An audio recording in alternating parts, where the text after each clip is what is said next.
It's about it's about overreach, government overreach in at the core of it. We have these flawed characters who are just trying to control their own existence, their own agency, and there are forces that are trying to stop them from doing that. And so that's the ethical dilemma in the whole thing, where we need to ask ourselves in the end, how much of this overreach are we willing to live with? What is our freedom worth? So that is at the core of the story. Okay, everybody, welcome back to Living the Next Chapter, the author podcast. One of the things I love the most about this show is when I get to talk to people who have served their country, who have done something many people haven't.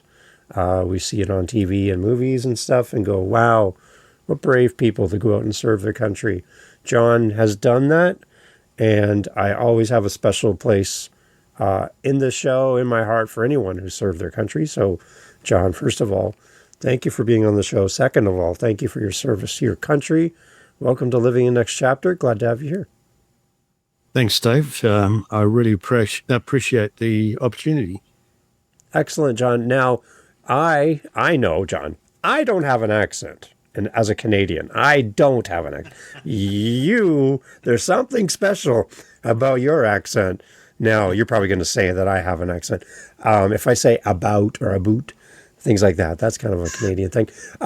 Tell everybody, John, where you are joining us from, because I love the sound of your voice. Come on, where are you from? I'm in Canberra, Australia at the moment. Wow. See, now that's the one thing I love about podcasting, right? Here we are, you and I having a conversation over the internet. It's like the coolest thing ever to have time with people like you. So thank you for making time for me. It's like the future, isn't it, for us? Compared to you, like it's tomorrow where you are? Yes, it is. Yes. Okay. Several hours ahead of you. So the weather's nice tomorrow. I can put that on my calendar. That's good. Okay. Well, here it is. Yeah. Here it is. Yeah. Awesome. John, let's talk a little bit about your service, your background. Tell everybody kind of how you got into this, how you got started, and kind of a little background of your service to your country. What have you been doing? What have you done? Okay. Well, I've retired about 5 years ago from the Royal Australian Air Force. I did a total of 42 years service. Wow. So, but I was in the, when I was in high school, I was in the Army cadets. So I don't know if the Canadians have cadets, do they? Yeah. Air Force, Army cadets, that thing. Yeah. So I joined them when I was 14. So I've been in uniform since I was 14. That's a long time. Wow. But the military, I loved the military. I loved doing what I did. It was predominantly I was in the support space. So, but I did get the opportunity to go on operations, and that was very interesting. And but I really enjoyed my time. At the end, though, because one thing I've always wanted to do is to write a story. I don't know at what point along my career I decided I wanted to do that. I've always been a creative person, but the military, you don't tend to use your creativity a lot in the military. And while I enjoyed my time there, it was always seemed to be more a means to an end. So, and I never got the opportunity to kickstart my writing while I was in. I was always just too busy. And but as soon as I retired, I actually did some writing courses to make sure I did that mindset change from very clinical sort of writing to a more creative. And I mean, I've written lots of business type documents over the years, but writing creatively was one something I needed to get my head around. So that's why I did the courses, and that helped me a lot. Yeah. And I started writing the book straight away while I was doing the courses, and several years later, it took me a while, but I got there, and now it's Right. turned into a trilogy. One story turned into a trilogy. It's amazing. So that's my background in a nutshell. Good. So, John, for the authors that are listening, they're new to their journey of writing. Maybe they're coming out of service as well, like you have done, and retired, and now they want to start writing. I'm sure there would have been, when you first started, it would have been inspiring to hear an author further down the road than you were at the time. What would have been helpful to hear, you think, looking back when you started, if another author could kind of speak into your journey, what would have been helpful to hear back then? Well, I did get the opportunity to listen to a number of authors, and what I particularly liked, and which prepared me quite well actually, is the complexities of writing, because it's a lot more than just writing a story. Right? The writing the story is just one of the hurdles you got to cross, or you got to jump before everything's done. And so hearing them telling you things like it's all about rewriting, because there's so much rewriting to do as you go along. That really prepares you mentally for the challenge of writing.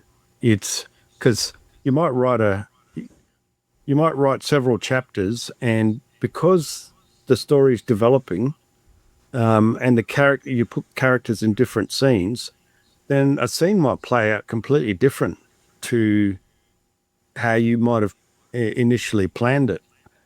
So, and when you come across that, then you have to realize, well, what does that change? And you might have to go back several chapters to make changes. So it's always rewriting and rewriting and rewriting to make the story deeper, more profound, more complex, and more interesting. Right. So you've come from a very disciplined and structured background in the military. You are where you need to be, when you need to be there. You have to have things the way it should be, and there's a pattern to what you have to do in the service. What do you bring from that environment into your own personal life, into your writing? Do you still follow a structured platform or program, or are you more abandoning what you used to do and you're just kind of doing it your way? What's your approach now? Well, there is a bit of a creative element to it, Yeah. but there's also a very disciplined element of it, because you're using words to craft. So it is a craft, and it's an art. So you need the discipline and the structure to make sure you're at it day after day after day after day. Because without the mental discipline to actually get into that world every single day, then you're not going to achieve your goal. So, and the course I did was very good. It gave me a good structural template to follow, and it's I think it's based on the 8 turning points. So they're turning points within the story, and which then each turning point is broken into story steps, and there are scenes that then go into each story step. Nice. So it's a good structure for me to follow because of having that formal structured background, and I do like it, and I do follow it. One thing I've noticed with the authors that have come on the show who have retired from service is when they come home, and this big change from their identity in the service and what they did during their time serving, and then coming home to a new version of themselves. There's like a reinvention of yourself and a new desire to find your identity now out of the service Yes. and you as a civilian life now. And a lot of the authors I've talked to who've done this have really struggled. I had a gentleman on, and he flew Black Hawk helicopters in Afghanistan.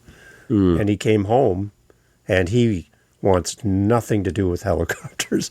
He's like, I don't want to do this at all, because they took all the fun out of it, and it wasn't fun anymore. It was a job, right? Yeah. And so he's kind of went, I'm not doing any of that. But coming home, writing has been such a good outlet for people to find their next, well, it's the name of my show, to find their next chapter, right? Yeah. So has this been helpful for you as an author to be out there writing and being creative now that you're retired? Yeah, look, I think so. Yeah. I jumped straight from, because I always wanting to write a story. With that in my background, as soon as I jumped ship, that's the first thing I did, and it helped. It has helped. It has helped me transition from that very structured environment to a less structured environment, and even though I bring some of that structure with me, but that's just to make sure that I can accomplish what the things I want to accomplish. Otherwise, again, you just wouldn't achieve your goal without it. Yeah, it's a nice transition between one world and this new world that you're in, and I think it might help to land a little softer, to have something to go creatively, right, to work into. Yeah. It is a good outlet. Yeah, using creativity, it allows the mind to explore. So, and I think that exploration helps your mind go through that transition process. Yeah, I'm no expert, but I would suggest that's primary in allowing people to ease into a new role or a new life. How much is writing a part of your next chapter now that you're retired? Are you writing daily, weekly? Kind of what is it? What does your week look like as a writer? Well, at the moment, it's full of podcasts, but Podcasting. Yeah, I guess. Yeah, there you go. I'm on a timeline to. I've got 5 chapters to do for my second book, which is nice. It's getting there, but I've already set up my editor for February, so I've got to get it done by then. Wow. So, yes, normally I write. The best time for me is the morning. Yeah. I normally do some exercise, and that gets the endorphins flowing, and then the whole world explodes in my head. So I have to put it down on paper, and nice. that's a very exciting process. So I really do enjoy that. But the morning is my best time for writing, and then I do that pretty much every day, unless I've got podcasts. Yeah. So maybe there's somebody listening to us, John, who is, again, maybe retired, came home from the military, and they're looking for that next thing to do. Any advice for them as they transition back into civilian life, and maybe how writing could be a good resource for them to maybe tap into if they're considering it? Well, it's a very personal thing, but I think at the very least, even if you don't want to write a story, that you could quite easily just use it. Like, I think the term is the flow of consciousness, where you just write down what comes out of your mind. If you do that every day, I think that helps to let the mind expand and explore, and you end up putting more than what your concerns are onto the page, and I think that can be very, very helpful for those sort of people. It certainly helped me, but then again, I've always wanted to tell a story, or in Australia, it's tell a good tale. It's good. Okay, let's jump into the story. I've heard you on many shows, and you've kind of broken down kind of the background of how the story came to be. But for those people that haven't heard you on those other shows yet, this is their first time hearing from you. Can you kind of give us an idea of the origin of the story idea and very creative way that this came to you. So I'd like to kind of unpack that a little bit. That'd be great. Okay. Well, as I mentioned briefly earlier, the kernel of the idea came from a bad dream I had, and it's in this dream. There was this woman getting out of a cryopreservation capsule, and she was stepped out onto this dark room, and she started walking away from the capsule.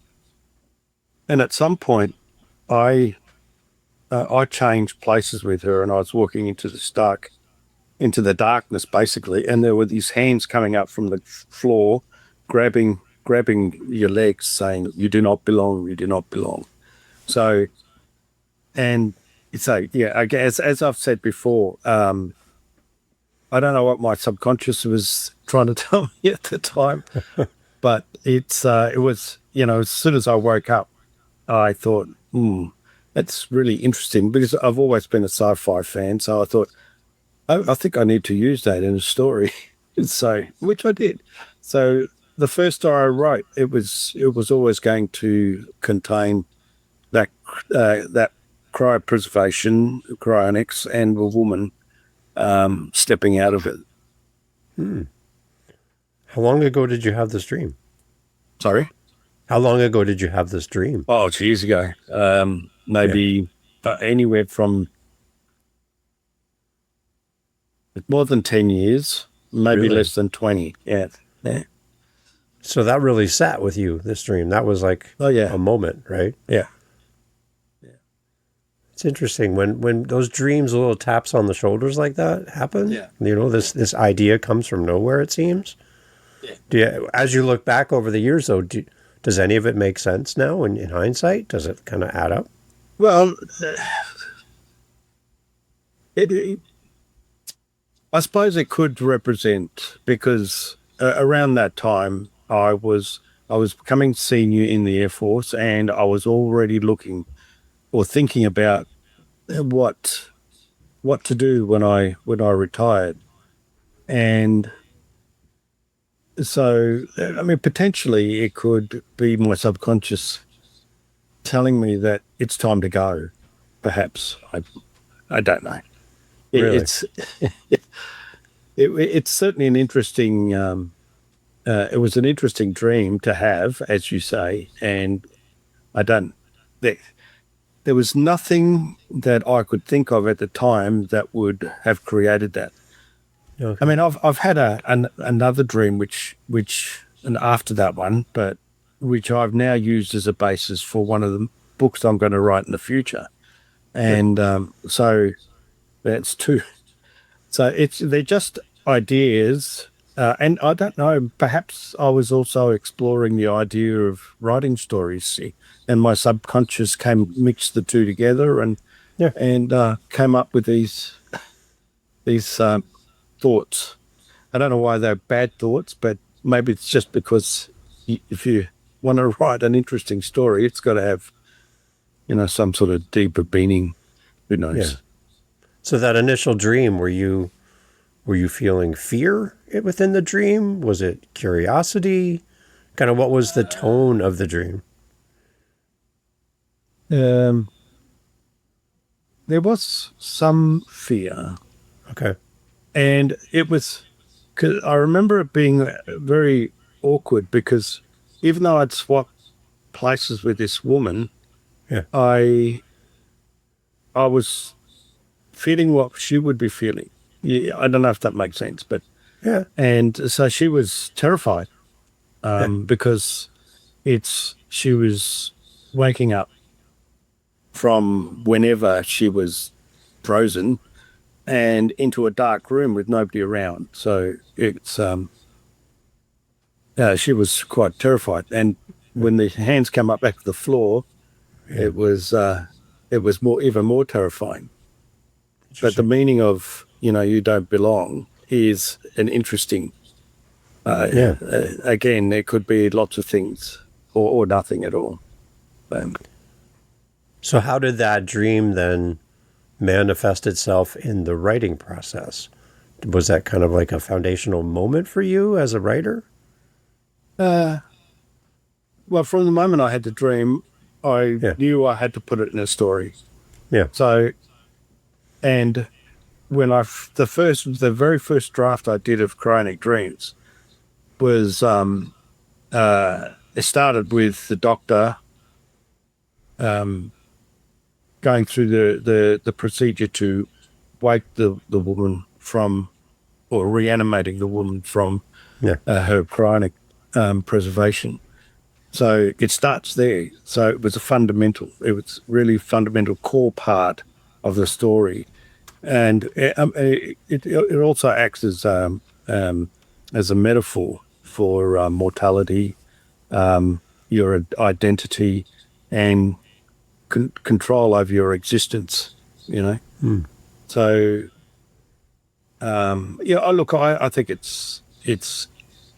was interesting to have that dream, but then using it in the story was, I enjoyed feeding it into the core of Cryonic Dreams. Okay. Did you have a background or curiosity about cryogenics and all that before all this, or did this just kind of come? I had a like that's very specific, right? This is what's happening. Have I? Well, it's been in popular fiction, right? Yeah. I mean, look at Futurama, for example. I mean, Yeah. it's in that. So, but Yeah. so there's always been. I remember reading years ago, and I can't remember the author. I keep meaning to look it up again. But it was a sci-fi story I read many years ago, and it was of a man who, or the protagonist, who puts himself into cryopreservation for 30 years, and then when he wakes up, or when he's reanimated, he's met by his grown up granddaughter. So that always stuck with me. It's always been in the back of my mind, and perhaps that all feeds into each other. I don't know, but but it was. I really enjoyed putting it into Cryonic Dreams because Marianne, who is the woman that gets woken, her past is full of secrets and feeds into the narrative of the whole story. So of the trilogy, in fact. Yeah. My point of reference would be, strange, but would be Austin Powers with Mike Myers. He's Well, frozen. that's the other one, of course. Right? Yes. Yeah. Right. Yeah. So that's my head. That's what's playing in my head while we're chatting. I can't get it out of my head. So, yeah. So, but yeah, that whole idea that we could pause time and then come back at a different time, maybe come back at a time when that illness we had is now solved and cured, and we can come back. There's a lot around that. So yeah, I just wondered if that was something you were that you were curious about, and that fed into the dream, possibly, which fed into the book. But that's a very specific thing. It could very well be. Yes. Yeah. Right. Yeah. I like that. Okay. So talk about some of the main characters we're going to fall in love with as readers. Okay. As we go through your book. Yeah. I'll give you a brief summary of the book if you like. Please. Yeah. Yeah. So it's I've tried to make it a gripping sci-fi epic set in the future, which is shaped by powerful global elites determined to control humanity. At the center of it all is Dr. Michelle Brown. She's the main protagonist, a brilliant but troubled scientist whose breakthrough in cryonic reanimation could change medicine forever. But just as she's on the brink of success, everything starts to unravel. Sabotage, betrayal, and shadowy forces conspire to stop her. Michelle's fight isn't just about science. It's about protecting her research and her revived patient, Marianne, whose identity hides a century-old secret. She faces not only the technical and ethical challenges of bringing someone back from death, but also the relentless interference of powerful agencies and corporations determined to suppress innovation and maintain control. So the story unfolds against a backdrop of a two-decade long pandemic, also AI, humanoid robots, and off-world colonies. Yes. Wow. And a new world order built to serve the ambitions of the few at the expense of the many. Michelle, Marianne, Jackson, Holly, they're all protagonists, and their allies represent humanity's struggle against tyranny and the unseen forces shaping society. What makes Awakening compelling is how it puts these characters in impossible situations, forcing them to choose between compliance and resistance, comfort and conviction, survival and truth.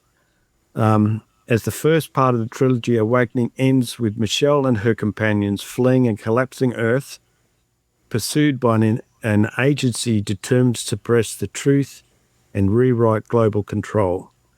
Their escape to Mars carries not just secrets of the past, but hope that resistance and self-determination can still shape the future.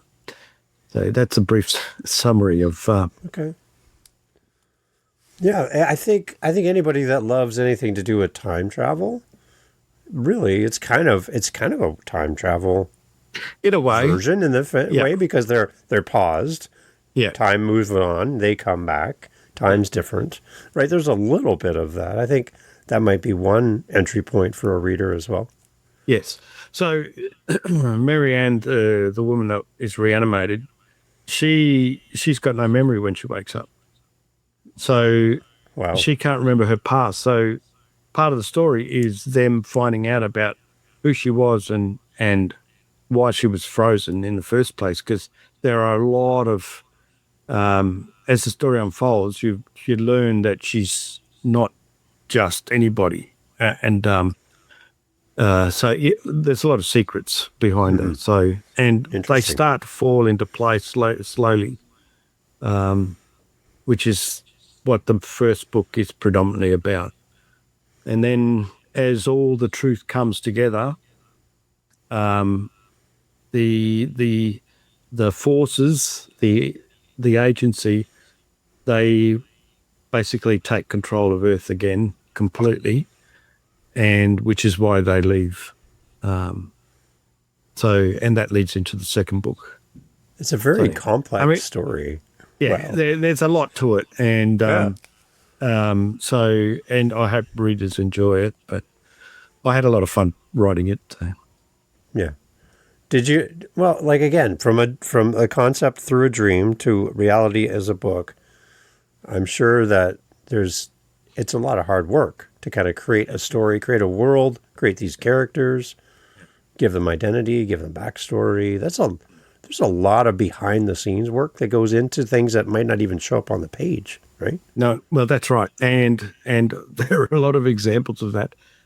The first iterations, there are many, and I think because, as I said before, once you start writing the story, it tends to write itself. So, I came up with the backstories and the background of all the main characters, and even some of the second tier characters. But it's when you put them into these scenes, and then it turns out completely different, to what you expected, because you put yourself in the place of the characters, and based on who they are and what they are, the scene may change completely or just slightly. And there's a lot of fun in that, but it is frustrating also because, as I said earlier, there's a lot of rewriting to do, always rewriting. Yeah. Well, yeah, I think that's the fun part for the reader too. Is it sounds like it's fun for you to write. It's enjoyable for you to write and create this story. That's going to come through for the reader. They're going to feel that excitement and that, Yes. yeah, seeing the story unfold for you as well. Anything that you think a reader must know before picking up your book that maybe would help them to connect with the story? beyond maybe the characters? Is there anything else that we can kind of give them as kind of a, consider this before you read? Well, not really. I mean, Okay. there's a lot of technology in the book, in the story, Yeah. and that's but because we are technology's so in your face these days, that I think we all have an idea of what our future might look like. So Yeah. there's not necessarily anything that they should look up. If they're interested, you could read up a little bit on cryonics Yeah. and find out, because the science is more advanced than you might think. We use it for IVF, but there's a lot they're trying, and Yeah. we're already freezing people for future possible reanimation. So there is that. But on my website, there's a number of documents which lend itself to the canon or the lore of Cryonic Dreams, and it goes through the process that I went to developing that possible future. So I developed a mind map about which incorporates all the variables of human progress, and then I came up with a key variables framework, which also helped me develop the timeline that's in the beginning of the book. And that timeline is a series of events, both technical and dark events that are potentially plausible on the path that we're currently on. And that all those events lead to the future of Cryonic Dreams. And by the time you get to the third installment of the story, it'll link back all those dark events, so they'll all make sense. Okay. In this in the background of the story, why we are where we are. Okay. That long view out across the series is interesting as well, because you have a long, well, use some from your background, you have a longer runway to, there you go. We have a longer runway for you to kind of build the story. You don't have to build it in one book from beginning to end. You have a longer, right? Yeah. I was trying to put it into one book initially, but it was just too much. And when I started talking to the editor, so the one story turned into the first two books. And I always knew there was more to the story, which is why after I turned it into two books, I decided I must write that third story as well. So it turned into a trilogy. Okay. Any moral implications based around the story that you had to wrestle through? Because there seems like there's a lot of gray area, I guess, in some of what's happening from what I'm hearing you talk about. Was there some kind of big ideas that you have to kind of work through in writing that? It's about it's about overreach, government overreach in at the core of it. We have these flawed characters who are just trying to control their own existence, their own agency, and there are forces that are trying to stop them from doing that. And so that's the ethical dilemma in the whole thing, where we need to ask ourselves in the end, how much of this overreach are we willing to live with? What is our freedom worth? So that is at the core of the story. Okay. All right. Sounds interesting. Sounds intriguing. Sounds very visual too to me as I listen to you talk about this. Yeah, a number of people see this. Right? A number of people who've read it have said, "Well, that would make a great movie." So Who knows? Maybe one day. Well, you never know who's listening to our conversation, right? So if you're listening and you're like, I agree, I think this would be great, then make sure you reach out, because I'm sure that this would be a great conversation to have. So if that's you listening, just know John would love to talk to you. So I like it. That's good. So you have more books coming for us as readers, which is always exciting. You've found your journey as an author. It's going, and you're enjoying it. What's the most rewarding thing about seeing your book out in the world, people responding, people reading, leaving comments? What really resonates with you as an author that just goes, wow, I did it? Well, there is an element of that. When you first finish the book, there's a relief, a weight off your shoulders, and a sense of accomplishment. Yes, I've done it. Excellent. But then that gets reinforced once you start getting feedback from the book, and it's positive, because as an author, you want to write a story that is interesting and people enjoy. So to hear that feedback, that it basically hit the mark that I was aiming for, is very rewarding. Very rewarding. The downfall is that, and which is why I'm doing all these podcasts, is because the day I released my book was released, I also looked at what other new books were out there, and there's like an ocean of books, ocean of new books, not let alone all the books that are already existing out there. So I asked myself the question: how am I going to get people to look at my book amongst this? Because there's so much noise. It's just absolutely absurd. And so, which is why I then reached out to an agency and started doing some podcasts, and there's some advertisement. So this is just another hurdle. Right. Yeah. Yeah, I think for authors, well, I'm biased because I have a podcast, but I think for authors, it's great to hear the voice of the author, to hear the stories that you're not going to see when you see a book on a shelf. You walk into a bookstore, you're just overwhelmed by the amount of sheer volume of books that are all on these shelves. You're like, where do I even start? Right? Yeah, I know. Exactly. So, hearing this conversation, knowing this is the kind of book I like, these are the stories I like to read. Yeah. And now I have a point of reference, right? So, and just listening to the author, you just get it. You feel a connection as a listener, right, to the author as they speak. So, I hope so.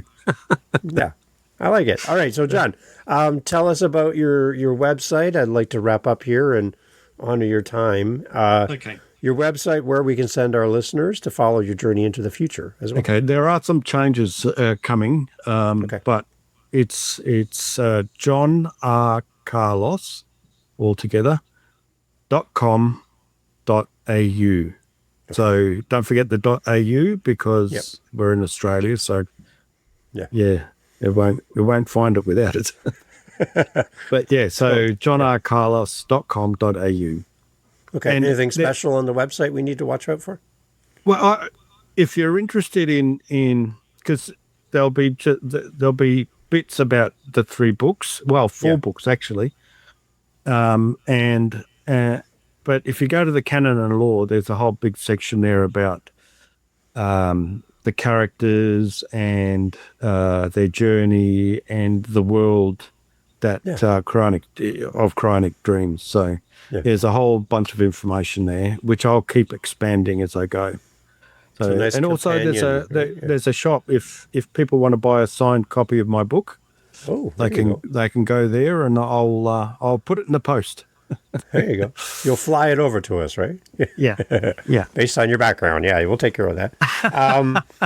I like that. Get one of your Air Force buddies to fly it to us. That'd be great. This is great, John. Thank you for being on the show. Thank you for sharing the story behind the book. I know you have done many, many interviews, and I really appreciate you making time for us. Can I leave your potential readers with one last thought? Okay. Come on. So I want readers to see Cryonic Dreams Awakening as more than just a story about science or politics. It's an invitation to reflect on what shapes our identity, how history gives us meaning, and what happens when forces try to erase that meaning. It challenges us to think about power, progress, and the courage it takes to stand up against systems that want to control us. So that's the message I'd like to leave potential readers with. Excellent.